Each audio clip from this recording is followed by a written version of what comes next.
முதல்ல எல்லா நகையும் கொண்டு போய் கடையில திருப்பி கொடுத்துரு. கடையில திருப்பி கொடுக்கறதுக்கா இவ்வளவு நகையும் கஷ்டப்பட்டு வாங்கிட்டு வந்தேன்? இதெல்லாம் இப்ப உனக்காக தான் வாங்கினது, உன்கிட்ட தான் இருக்கணும். எதுக்கு இந்த நகையெல்லாம் இப்ப எனக்கு வாங்கி கொடுக்குற? இந்த நகையெல்லாம் வாங்கி கொடுத்தா நான் கூட சேர்ந்து வாழ்ந்துருவேன் நினைக்கிறீங்க? இந்த மாதிரி முட்டாள்தனமான முயற்சி எதுவும் பண்ணாது. முதல்ல இந்த நகையெல்லாம் திருப்பி எடுத்துட்டு போய் கடையில கொண்டு போய் கொடு. இனிமே என் அனுமதி இல்லாம நீ ஏதாவது பண்ண, அதுக்கப்புறம் என்கிட்ட நல்லா வாங்கி கட்டிக்குவேன். என்ன பைரவி, உனக்காக எவ்வளவு ஆசையா நான் இந்த நகையெல்லாம் வாங்கிட்டு வந்தேன். நீ என்னடானா இப்படி மூஞ்சில அடிச்ச மாதிரி பேசுற? எப்படி இருக்கு?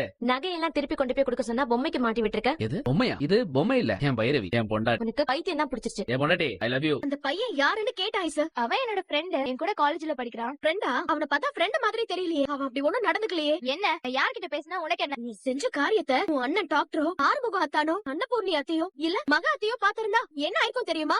நான் சும்மா தானே பேசிட்டு இருந்தேன். அவங்க எல்லாம் பார்த்தா எதுவும் சொல்ல மாட்டாங்க. என்னது, நீ சும்மாதான் பேசிட்டு இருந்தியா? அவன் உன் கண்ணத்துல முத்தம் குடுக்கறா, பதிலுக்கு நீ அவன் கண்ணத்துல முத்தம் குடுக்கற. இதுக்கு பேர் தான் சும்மா பேசுறதா? உன் அண்ணன் உன் மேல எம்பிட்டு நம்பிக்கை வச்சிருக்கா. ஒரு தப்ப செஞ்சுட்டு அந்த தப்ப கூட உணராம பேசுறது சரியில்லை சார். நான் இப்பவே போய் உங்க அண்ணன் கிட்ட சொல்றேன். அவங்க கிட்டே நீ பதில் சொல்லு. எதையுமே ஆரம்பத்திலே கண்டிக்கலன்னா சரியாகாது. உன் மேல நம்ம குடும்பத்துல உள்ளவங்க எவ்வளவு நம்பிக்கை வச்சிருக்காங்க. எல்லாரோட நம்பிக்கையும் இப்படி பாலாக்கிட்டு நிக்கிற. இந்த விஷயம் ஊர்ல உள்ளவங்களுக்கு தெரிஞ்சா நம்ம குடும்பத்தை பத்தி என்ன நினைப்பாங்க?